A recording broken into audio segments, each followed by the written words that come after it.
And no, it was a no-go. I was immediately infuriated. I wanted to punch my TV. I wanted to punch Ted Schmosby in the face. Hated it. Hated it. Do you guys also have TV shows like this? And why is it How I Met Your Mother?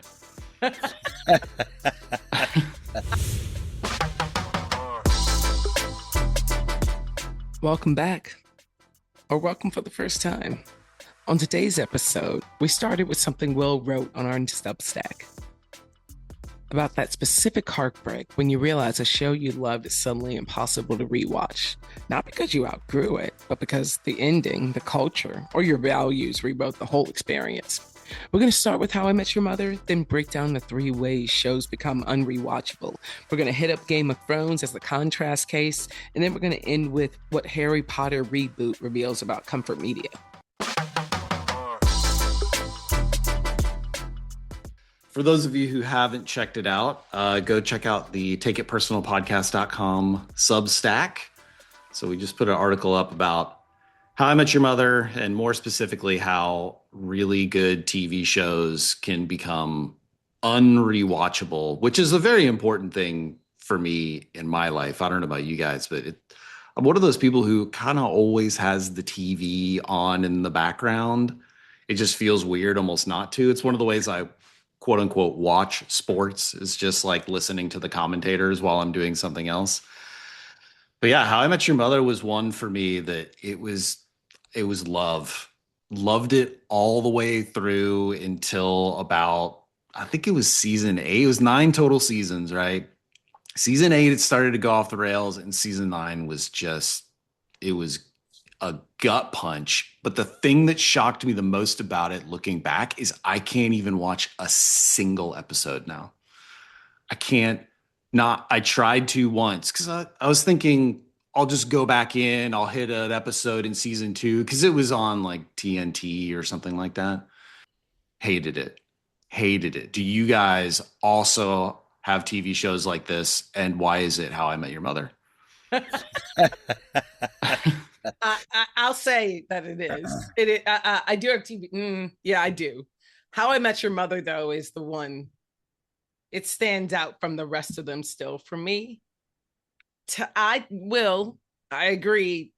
Maybe when I first identified you, I was like, he might have a little Marshall in him. I wonder if he has found a Lily. And I was like, if he's found a Lily, he might be an actually good dude, but I don't know if he's actually found a Lily.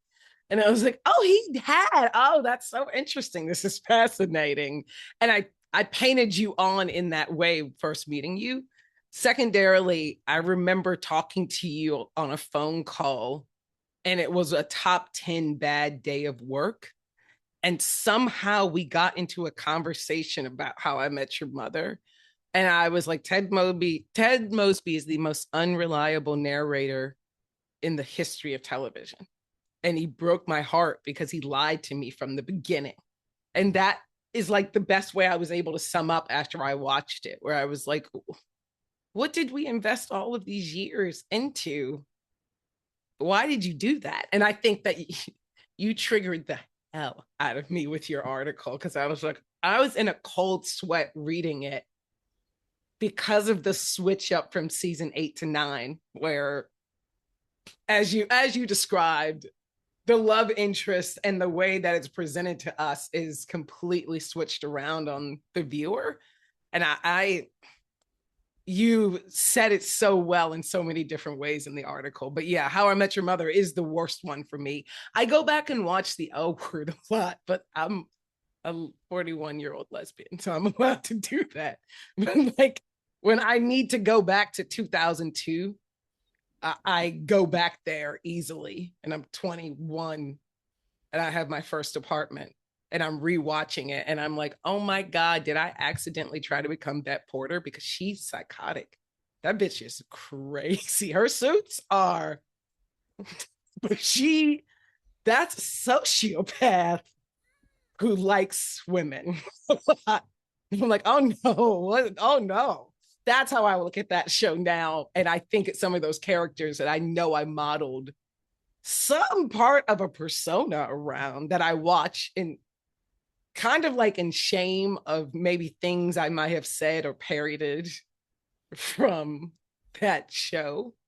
But like that's a hard rewatch too, Now, because well, I modeled my personality after it. that's my question. Did the show, because Yeah. I've only seen 1 or 2 episodes of the L Word, Mm-mm. right? So did the show go off the rails for you, or did you just change and the show didn't come along with you? The show went off the rails. Okay. The show went off the rails. Yeah. And the show, and there was a lot of leeway given creatively to the show. So us as viewers in the first 3 or 4 seasons allowed them to do a lot with the characters and let them go wild creatively, and we accepted it because they were staying true to some part of it. And then that fell apart as the characters evolved and they needed to do things for ratings, which actually one of the most healing properties of a rewatch is if the characters go back and apologize. And I am still waiting for Carter Bays to fucking apologize for How I Met Your Mother. Like I actually am. I actually do want the creators of How I Met Your Mother to apologize. The creator of the L Word, Eileen Shankin, she actually ended up being the showrunner for Empire, which was that show where Jesse Smollett. Okay, yeah, okay. I don't know if white people know Empire, but I mean, these white people know Empire. What are we, African Americans? Is that correct? African American, my African American brothers. Oh, there you go. Jamie, I know we were talking about this the other day. And Steph, you bringing up a character getting killed instantly triggered me back to our conversation, Jamie, about The Walking Dead. I don't know. Did you watch any of The Walking Dead, Steph? You know exactly what I'm talking about?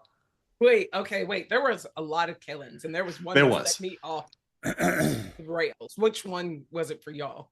So I was and Will and I literally had this conversation. I was a huge Walking Dead fan. Number one, it was filmed here in Atlanta, so I knew a lot of the people, the auxiliary characters. Oh wow, yeah, I knew a lot of them. In fact, the woman that plays Carol on the show was a casting director locally, and I was a very good friend with her. And she's cast me in a bunch of stuff, and I to the point where Katie and I one time were coming home from Chicago, and we're sprinting we were late for our flight, and we're sprinting to get to the gate from security.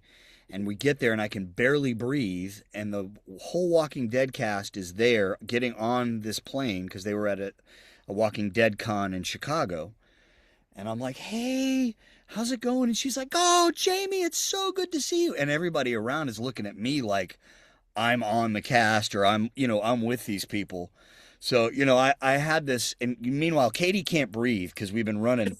So she's coughing. She can't even say hello to Rick. Or, Shane was there. She can't even say hello to these people. She's like, oh. And I'm like, hey guys, how are you? But anyway, I digress. So I was a very, I was emotionally in on the show. And then season 7? Season 8? When Negan shows up and baseball bats Glenn. Now, Glenn, we knew Glenn was going to die because in the comic books he does in that very same way. I think there's a couple of different reasons why people didn't enjoy that. Number one, he was a loved character. I don't mind beloved characters dying. That doesn't bother me. If it's done well, it doesn't bother me. But there was just something about the way they handled his death that was overtly gratuitous for me. I don't remember specifically if it was the visceral noises that he was making or, the manner in which he died. It was just so stomach turning for me that I had a reaction and I couldn't watch the show after it. Oh, wow. I just couldn't watch the show. And the same thing happened with the second Game of Thrones, The House of Dragons. At the end of, spoiler alert, at the end of season 1, some of the Targaryen spies come in and assassinate this child. They get the wrong child, but they assassinate a child. You don't see it, but off screen, it's happening off screen, but you hear them cutting this child's throat and the gurgling noises and it just, I couldn't finish the season, and I can't watch the show now because it was just so gruesome and over the top. Wait, Game of Thrones too? The second Game of Thrones, yeah. You didn't finish it after that? The House of Dragons I did not finish. Oh, wow. The original Game of Thrones, we're actually in a rewatch now, which we'll talk about that in a minute. Okay. For sure, I'm sure. Okay. So I'm not sure what do you know for sure the season that Carl, not Carl, Glenn. I don't. I can look it up. But season 7. It is season. I looked it up. Okay, I was right. Mine is Carl. Yes. Carl dying and the way that I am fucked with all season 8. And the way that it was just, they can tell me it was foreshadowed, but it wasn't. They told me he was fine. And then he eventually is not fine. But then he's able to kind of carry on in this weird state. It was heartbreaking, and they ruined Carl's memory in a way that I did not enjoy at all. And it turned me off from it. The Carl thing really got me. Glenn was a harbinger, though. I remember Kim and we specifically talked about it. We were like, why'd they do that to the Asian guy? It was like, what? I think we both looked at each other and was like, they've been pretty equitable, but that felt like a weird death, right? Yeah. And then they did it to Everybody Hates Chris, who is now Tyler James on Abbott Elementary. Do you remember how he died on? No, I don't. It was bad though, right? Yeah. Well, he was going through an elevator or a turnstile, and there's just one bites him at the end, but he had helped a bunch of people. It was a weird, yeah. The way that they did that could really put people off. It's like they got bad at killing people, which is like what the show is basically about. Mm-hmm. Yeah, it's a shame. I mean,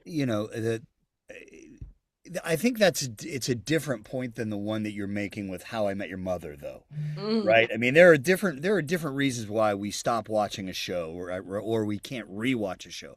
For me, Cheers is a really hard rewatch for me because it just didn't age well. Right? It's a different time. It's a different flavor. We've got a different mentality. We got a different sense of, who we are and blah, blah, blah, blah, blah. It just doesn't play the same way. Right? That's different. That's different than when How I Met Your Mother ruined an entire series because of 1 or 2 episodes. Right? And at this point, we paused because Steph realized there was a schism in the universe. What do you mean Cheers was a good rewatch? I watched Cheers. I think Cheers, a number of clips, a number of whole episodes, I think, from Cheers could be used for HR training videos. Correct. Sam is almost irredeemable as a character. Almost. Nowadays. Almost. But that's because then you don't finish Cheers. Because if you finish Cheers, he is left alone in all of those decisions. And it's actually a very sad ending for Sam. Right. Cheers ends correctly, where he is left with nothing else but that bar, and that is all he had. It was right. It was, guys. That's a good point. That's a good ass point. I am a huge Buffy the Vampire Slayer fan. That is my jam. I have seen every episode of Buffy the Vampire Slayer and Angel somewhere in the realm of 7 times a piece, right? You go back and watch it now, and Xander is probably the most unredeemable character that's ever been on television. You're like, am I supposed to like him? Yes. Is he likable at all? And the answer is no. He's really not. He's not a likable human being. But are you supposed to like him? I don't know anything about this Xander. Yes, in the beginning, supposed to like him. It's Xander and Buffy and Willow, and eventually Cordelia comes along, and it's the whole crowd, right? And they're the Scooby Gang, and Solving you crimes. like them all, right? They solve crimes and kill vampires. And demons. That's their thing. And it really, for a show, I say this knowing that Joss Whedon is who Joss Whedon is. I was like, you're saying it's about Joss Whedon created television was literally what I was about to say, but keep going. Keep plowing ahead. So at that time, it was probably the best example of a young woman being powerful and having control and doing those things. And it was a really shining example of that. And then we find out who Joss Whedon is, and everybody goes, oh, motherfucker. I will always watch Firefly. Oh my God, woman. I knew I loved you for a reason. You couldn't tell me shit about Firefly. Oh my God. My mother would call me and be like, you watch Firefly? And we weren't even talking. In 2002, I know I was not talking to my mother because the one thing we would actually discuss was, did you watch Firefly? I was dead. Like, yeah, I am dead. I did. You have killed me. That is the most perfect television show and film to follow. That 13-episode show that got canceled because nobody was watching it had enough of a following, you and me, and enough of a demand that they made a full fucking high-budget movie to tie it up. And it was good. That shit was good. Had it on DVD. Oh, Serenity is so fucking solid. Oh my God, woman. Really? Dude, Joss Whedon co-wrote Toy Story. Yeah. There's nothing he he's a genius. He was a genius. He was just a dick.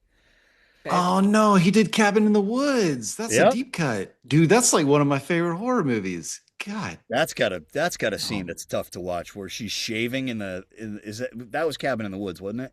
No, I'm thinking of a different show, a different horror movie. She's shaving in the bathtub and she's shaving her legs and she's literally taking skin off as she's shaving and she's crying the whole time. No, thanks. What are you doing? That's good shit. Jamie, we're trying to get more listeners, not less listeners. He brought in dozens. Oh my God. Okay. You're so off track here. We're so off track. But that's rewatchable. People should go or watch for the first time. Serenity and Firefly for sure. If you haven't seen Firefly, God love you. Watch it. Watch the DVD order because they aired it in the wrong order at the wrong time on the wrong channel, and then they wondered why they had to cancel it. It just blows my fucking mind. I want to circle now to Game of Thrones. Okay. Someone said it. What happened? Talk to me. All right. So I will turn this over to Will because we also talked about this, but Katie and I are rewatching it now. And I have some different viewpoints to set it up for Will.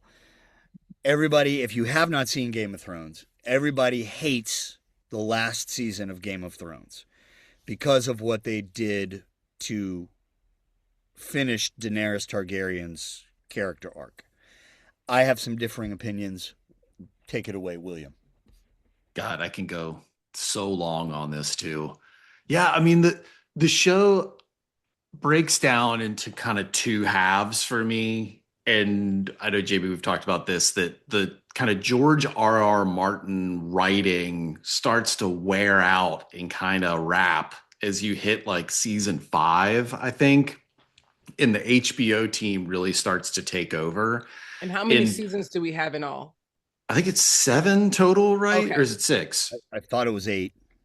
Oh, is it 8? We have about 5. We have about 3 seasons. It's like it's like 5 really some of the best fantasy television ever. Okay. And then it's like 6, 7, 8 is where it starts to get to the point where it's like because they got beyond the books and they got past the part where George had finished writing, which he still hasn't written any more or at least released anymore. So without getting too in the weeds on it, those first few seasons are magical because they're very real to life, where kind of everyone's a villain in one way or another. it's all this weird politicking and backstabbing. Like no one is safe, no one is good, but everyone is good, and you're rooting for these awful people because they're doing slightly more awful stuff to the people who you hate. So it can turn on a dime, and it's brutal too. I mean, there's no pulled punches. I mean, it is very scary and real. And then it turns into like a Disney hero arc in about season 7. They kind of pick a character. And I don't know if this is the way the whole story was going to end, in which case, shame on you, George R. R. Martin, for making us all believe. But it just completely changes from this thing where everyone could be the winner of the Game of Thrones to it's just this. It's like a Disney movie. It just feels like certain characters can't be killed now. They've got magical powers. They've got plot armor. All this stuff is happening. So there's all that. And then what ends up happening with Daenerys is she's one of those characters that feels a little bit like she's the hero. But there's this, for anyone who hasn't heard or known of Game of Thrones, basically the Targaryens are known for being a little bit crazy, partly because of the huge amounts of incest that they partake in. And there's this mad king from like a century past, and or maybe not even a century, it's like 50 years. Anyway, they all go crazy is basically what happens. And what ends up happening is Daenerys goes crazy, and she kind of burns the whole city. It's really bad. And she had kind of become this hero of the tale. But if you go back and watch the show, knowing that, it makes total sense. It makes absolute sense that she goes nuts because she is psychotic from almost the very start. You just don't really see it because she's around all these other people who are that much more psychotic. But then in the end, they strip away all the psychotic characters, and it's just her. And it just feels out of place. It just feels really weird in the end of this. And it's also like it goes from these really long drawn out stories too to these episodes where they jam, like years into a single episode, and all of a sudden it just doesn't make sense anymore. Stephanie, that's my short version. Have you partaken of any Game of Thrones? Yeah, I watched enough of it. I actually knew 70% of that. Okay, and Will, have you or have either of you read the books? Oh, never that. So I can't read. My story is negative. Okay, great. Just want to make sure we got Will on record there. I did not know he was still alive until I asked my sister, why do you guys want something from a dead man? And she was like, what are you talking about? And that was in the year our Lord 2025. He's dead to me. Yeah, and dead. I was like, and that's how the conversation happened. Right. I was like, why do you guys keep asking something of a dead man? I was like, let it go. And she was like, Game of Thrones writer isn't dead. So, all right, so that's here's a couple of things. Okay, I have read all 5 of the books. What? Yeah. When? In what decade? I read them before I watched the show. I don't know. Long before? He's one of those people. Yeah. Well, no, I'm just kidding. I'm kidding. A reader. I will say that the first 3 to 4 seasons of the show are so good that you didn't need to read the books. Ooh. They're so good. They are right on target with everything that was in the books. First season's pretty good. I watched it. Book 4 and 5 happen concurrently. They're just in different parts of the Game of Thrones world. Got it. Yeah. That happens with Twilight for anyone. Yes. Correct. They are not great books. Books 4 and 5 are not great. They're not awesome. There are a lot of other books that I would much rather have read than those. Actually, all 5 of them are just okay to me. I'm not the hugest fan of them.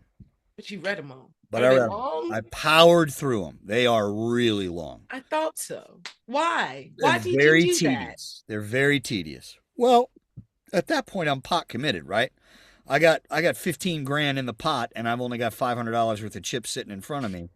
I mean, I'm gonna play this out to see. I mean, I'm halfway there already. You know. This is pre-internet logic. Yeah. What the fuck are you talking about right now? I'm fully invested. I'm in. I'm gonna see this shit to the end, right? But it was just an okay conceit in book 1, and you were like, "Let's do it again." That's what the thought is. Yeah. I'm only asking this is because this is how readers are. I'm just calling out how you guys are. Yeah. That's crazy. You guys don't have to do that. That's other well, stuff. you know, I have a policy. If I get 100 pages into a book and I don't care about it, then I might stop reading it. I probably won't, but I might stop reading it. And if you finish the book, you feel a need to finish the series. You become a completist. 100%. That's crazy talk. Okay. I just wanted to lay out what the book person is like in 2025. They don't have to be that way. That's 100%. It's an accurate assessment.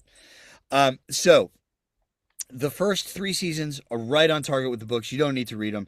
The second 2 books are kind of shitty anyway. So really the show is technically all you really need, right? I am of the opinion that I don't mind how they treated Daenerys in the end. I know people hate it. I will say that the last season is rushed. They jammed a lot of shit into it. I don't mind the total outcome of that particular character. Okay. There are other characters that I take a giant offense to. And it's because the characters are so good. And I don't mean angelic. I mean, they're just really well done characters. Yeah. For the entire series. And then we get to this finale and they're like, they die holding each other in the basement of the fucking of King's Landing. And you've had 8 seasons of them being evil and pissing people off and needing justice and comeuppance, and they die in a collapsing fucking building. It was just offensive. It was. So you do condone the incest, is what the love incest on that level. Yes. Great for them, not for me. How about that? But, you know, Jaime and Cersei were just 2 of the most compelling characters, and then you gave them the worst fucking death that you could possibly give them. Yeah. It was a metaphor that made me feel not even punched in the face. It was kind of like a limp-wristed slap in the face where it's the city of King's Landing is coming down on them. Yeah. Oh. It was bad. It was like 6th grade writing like this is gonna be really fucking clever, guys. We got it. This people won't even see this metaphor. We'll have to explain it to them. No, we got it. We got it, guys. Thank you. On the nose. Thank you very much. Yes. Now, all of this is to say, I completely 100% blame George R.R. Martin for this. His lazy ass didn't finish the series. And he told the HBO people came to him and they said, George, listen, we've got to get this show done. These actors are not going to be around for much longer. We can't keep them under contract. We have to get this show done. And for years he was like, yes, I'm writing it. Yes, I'm writing it. Yes, I'm writing it. And finally he said, fuck no, I'm not going to finish it. I'm just not going to finish it. This is what happens. You guys get there. And he gave them the run of how to do it.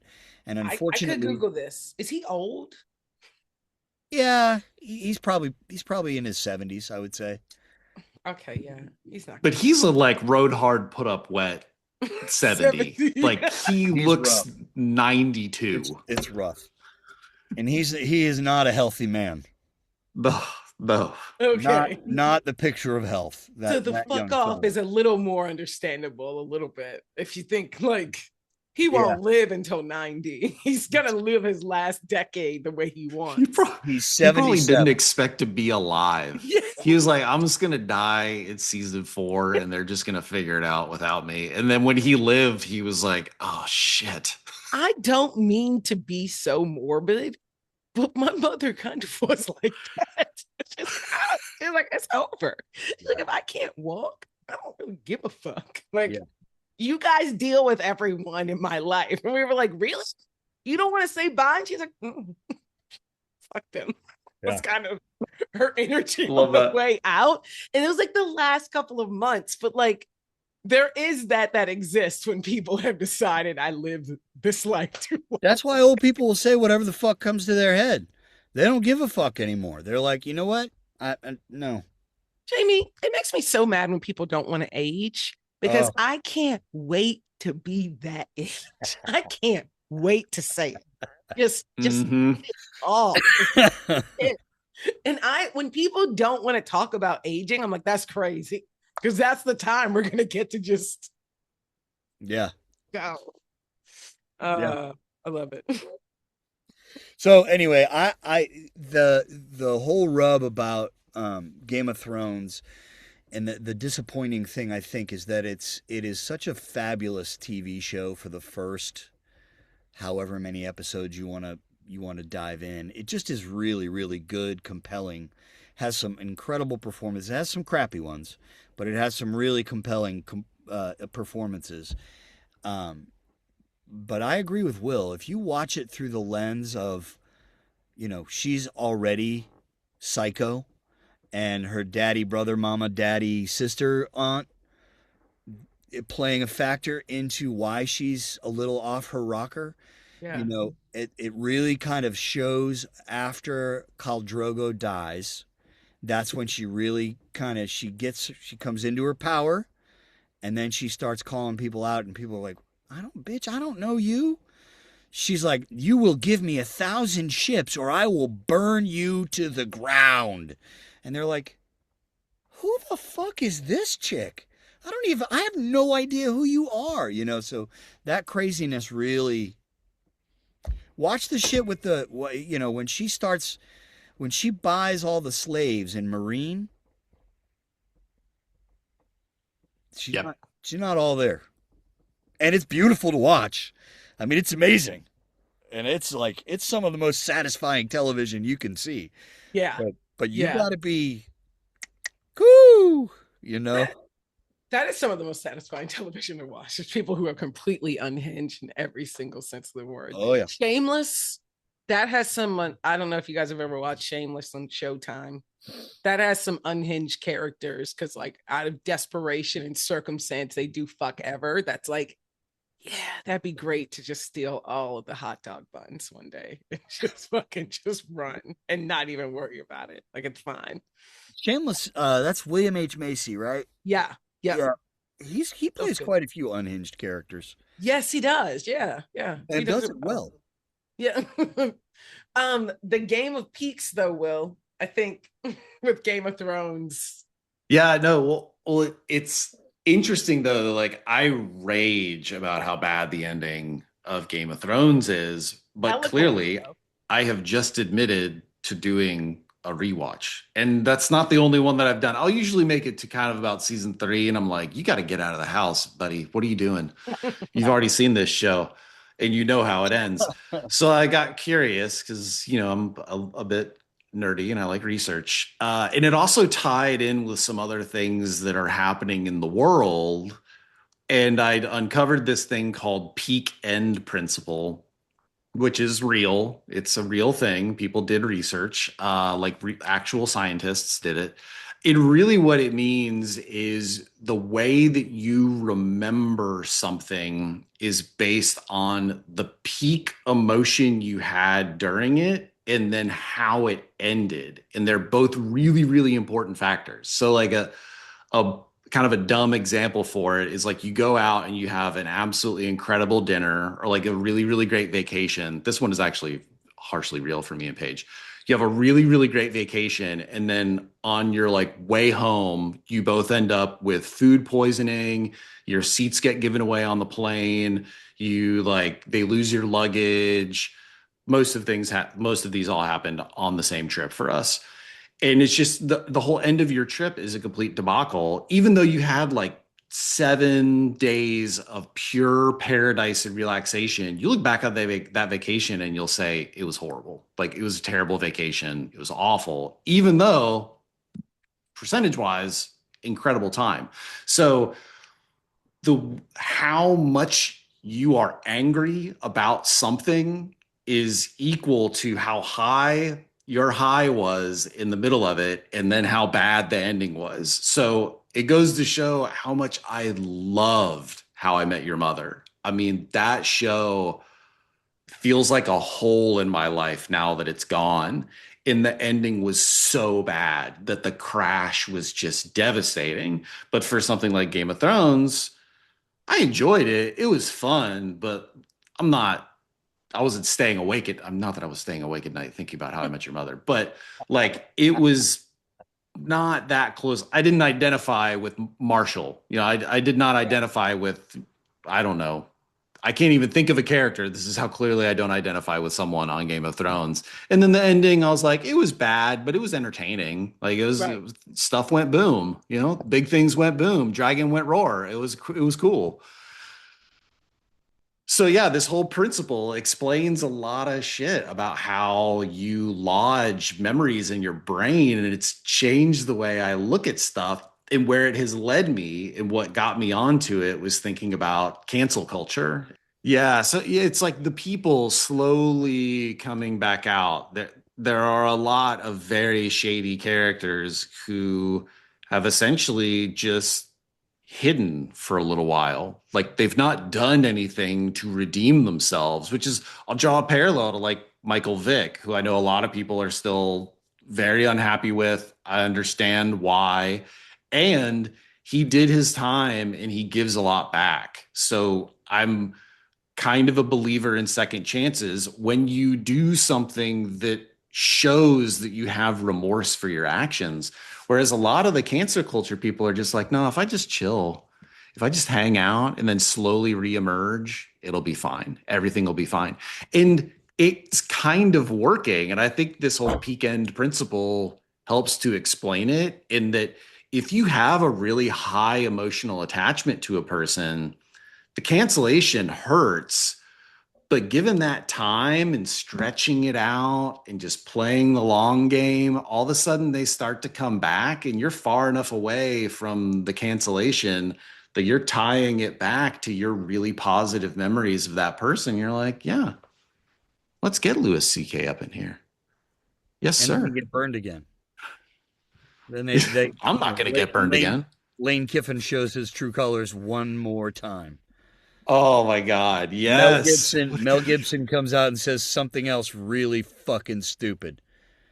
I mean, the people that have been canceled have been canceled. R. Kelly gets a virtual concert because he keeps singing on jail and the tapes keep getting released. Yeah. That's when I see coming and I'm like, I see what's happening out here. Yeah. And I refuse. Will, I was so triggered because you always like to trigger me with the K word, and I don't like saying his name because I am off of him, despite me owning every single one of his albums up until a little while ago in vinyl, but never actually displaying them now because I had to decide what I'm doing with my life. You brought him up in your article though, and he is the biggest one that keeps re-emerging.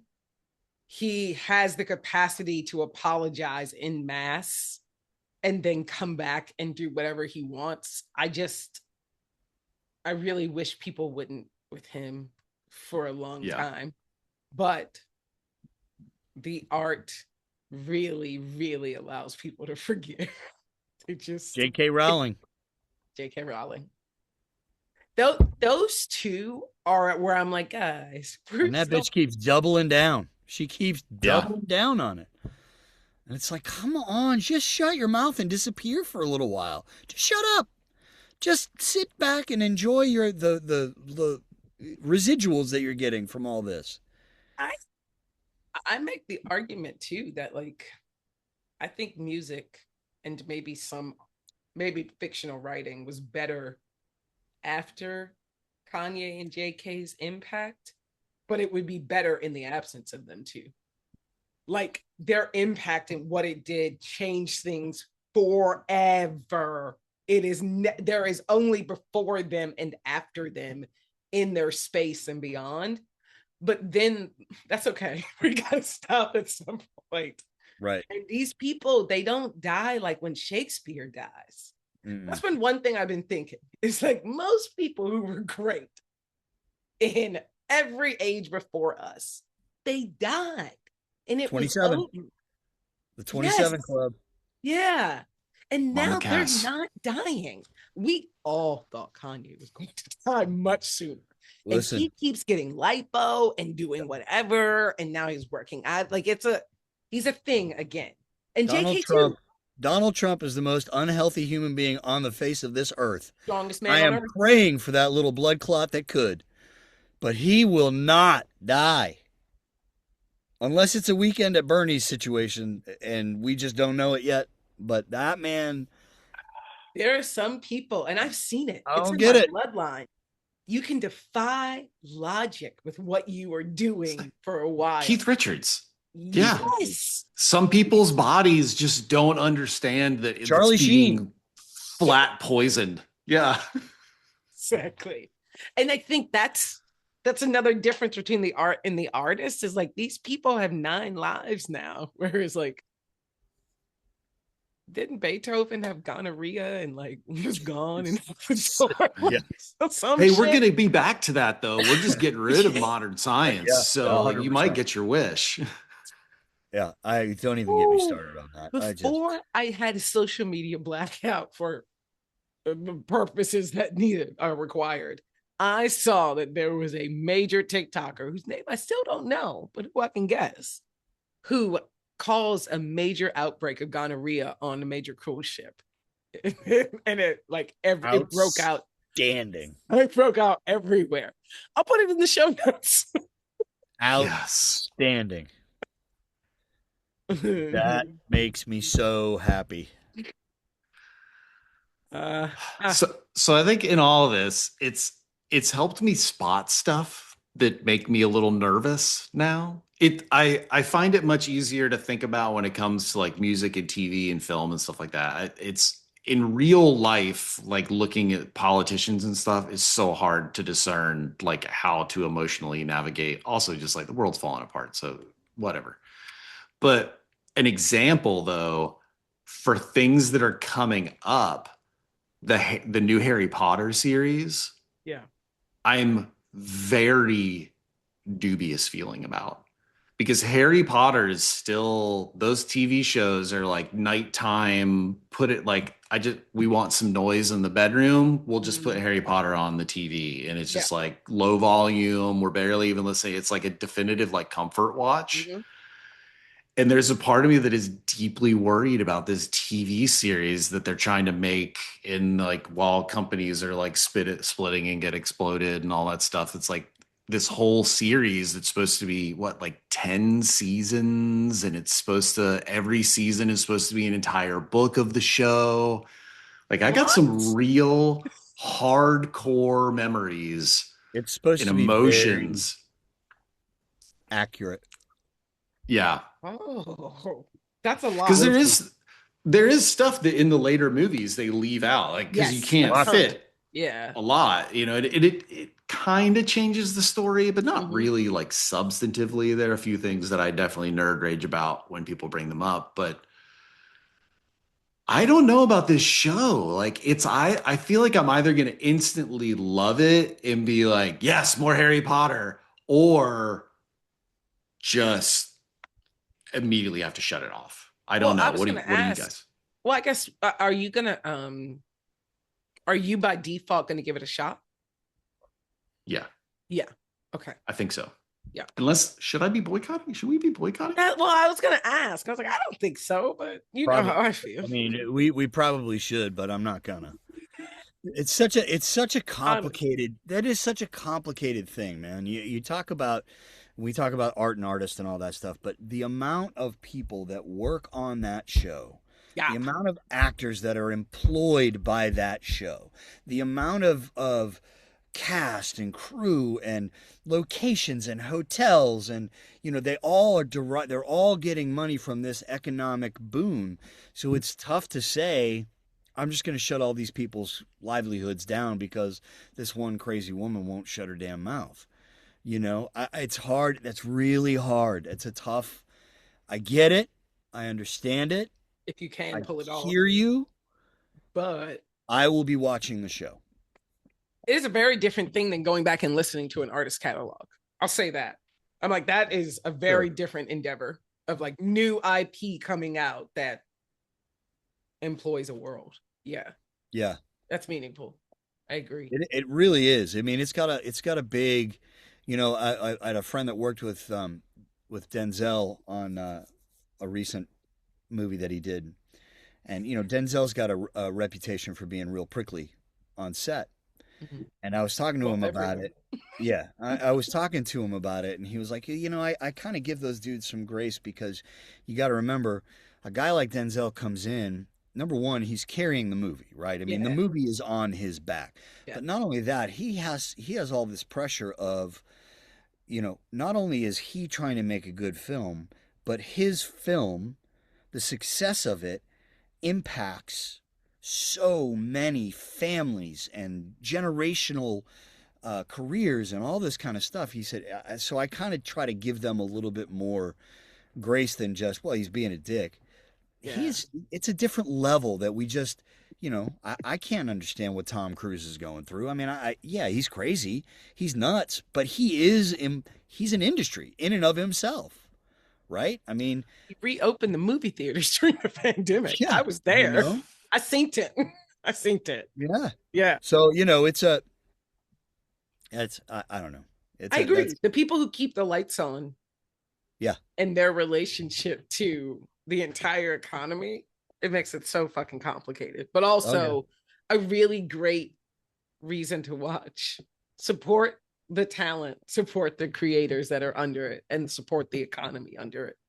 And that really helps in that world that Will is talking about of like, who the fuck knows where all 10 seasons of this show will be? It could be on 7 different platforms owned by 8 different companies, or just one, and just one owning every single element end to end. The contracts, the talent, the distribution, all Forever. of it. Forever. And that's what it is either. But like, that's a good way to look at how you can break down and practically support the art without big upping and throwing up Nazi t-shirts. Oh my Your god. spare time. Oh my god. It would be very Kanye to figure out how to come back from this, though. He's going to Just throwing that out there. He's come back from it already. All he'd have to do is drop another album, Will. It would need to be a studio album through the distribution, which I'll get to. I mean, his fan base, the dudes that are gonna buy his music are gonna buy his music. Well, okay, so there's a difference. Yes, he can get really, really, really, really rich. And he proved I can get really, really, really, really rich on Bully and Carnival by going direct to consumer. He misses the adulation of the studio release because he is still a 45-year-old Black man in America who's like, Jay-Z's not talking to me. And that is how they feel. Like you can't undo someone's other wire. You know this, you guys know. So like, that's what he is battling right now is like, I miss Common and John Legend. I miss the good, nice, respectable people who are crapped on. I miss their adulation. And I think I'm trying to split the difference here. I'd love to keep the direct-to-consumer red pill boys who I've just gained and my daughter's fan base who I'm growing on a streaming platforms. I'm growing that through her. But then on the other side of it, I really miss Arista and the Grammy parties. And, I want to be loved by everyone in the Academy again at some point, I think. So I think that's what he's doing right now. And it makes me mad because I think he's going to be able to pull it off. I think he can come back whenever he wants. And it makes me so upset because I feel like I've helped make that monster. So I'm like, he is one of our worst American monsters.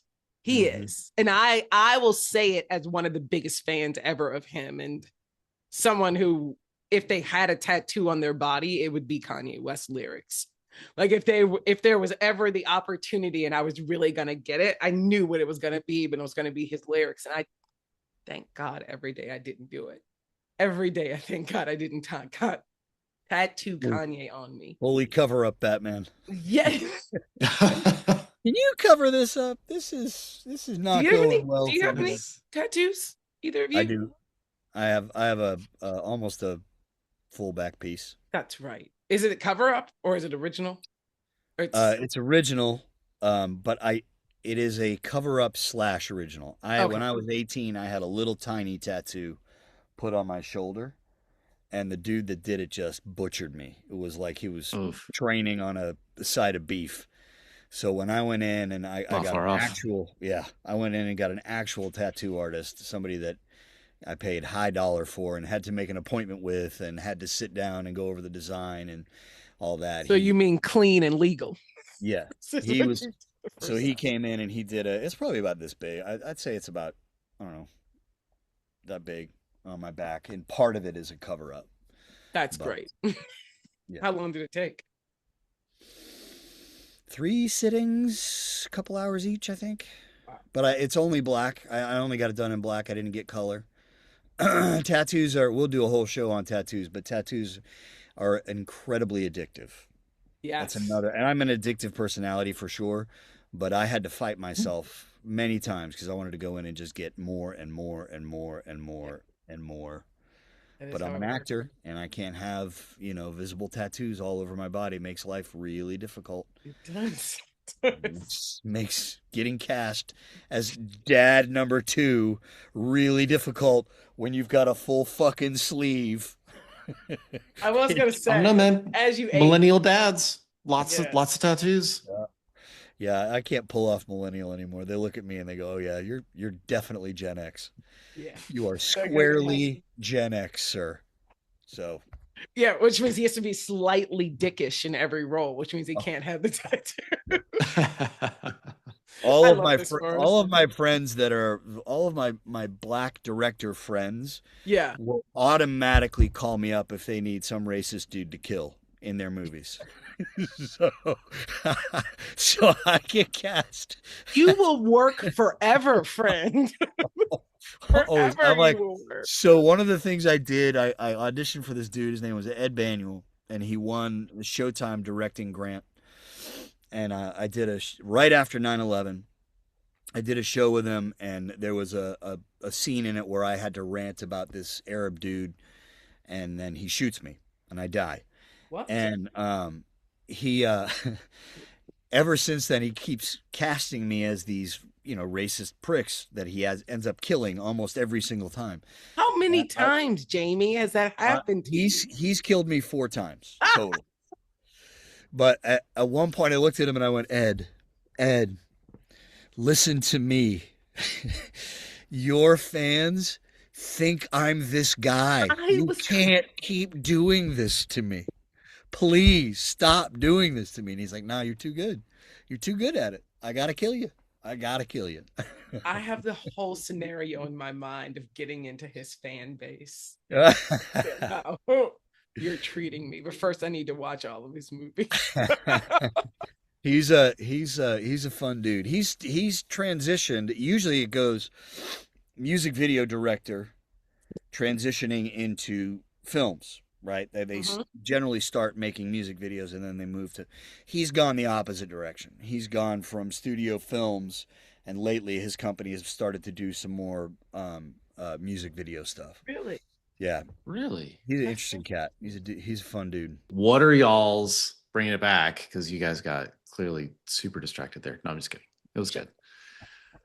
What are y'all's always rewatches? So we took a bunch of dumps on a bunch of shows today, but what are the shows that you can always come back to?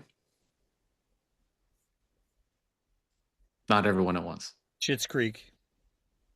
Yes. Steven Universe. Oh. Broad City. Steven, yeah. Those are Steven Universe. Have you not seen Steven Universe? What fucking rock do I live under? Wow. I think it's an animated joint that's how many I don't know that there are that many seasons. There's only a couple of seasons. There are a lot of seasons. It's not like Adventure Time though, right? No, it's not 20, but it's like 8. Okay. and they're I didn't short know there were episodes. that many but seasons. Yeah, yeah, they are short. yeah, they're very short. That's But some pretty ballsy characters in Steven Universe. I like Steven Universe. it is the most transformative love stories I have ever seen put on television. It's some of the most subversive TV in the history of television to me. All time. Watch Firefly, watch Steven Universe, watch Schitt's Creek. Will, did you have a rewatchable? Another rewatchable? I've got You've a given fair. too much. I have a ton of movie rewatchables. That's I facts. love a movie rewatch more than I love a series rewatch. Interesting. But the series for us are like Schitt's Creek is one that I can always do. A strange one and stuff, you know, I have to work it in. Succession, I cannot get enough of that show. I don't know why. I sought to explain it at one point and stopped. I was like, you know what? We don't need to know why the sun shines. We don't need to know why rainbow's beautiful. We just need to look at it. That's it. Yeah. So it's funny. Like I'll just put it on while I'm cooking. I don't know. That's a hard show to put on while cooking. I love it. It's so weird. I'll like stop and I'll be like, I love this part. I'll I- just like stop and lean on the counter and looking at my That is iPad. Like, oh my Absolutely a God. commitment kind of show. You got to commit to That's what watching. I'm Succession. saying. Although I do say lines from it all. Like I will say, Romulus, you better be smelling your fucking armpit all the time. I just will say it no matter what is happening. Because it just, that's right.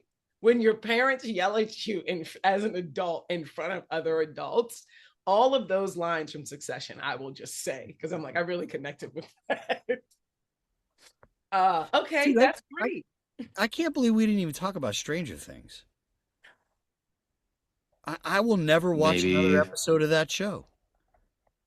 Oh, okay. You're gonna put a pin in that because I'm gonna write another article about Stranger Things, and we'll have to come back and talk about. Well, I feel like honestly, Stranger Things, it needs to get comfy, get its elbows out. It deserves its whole.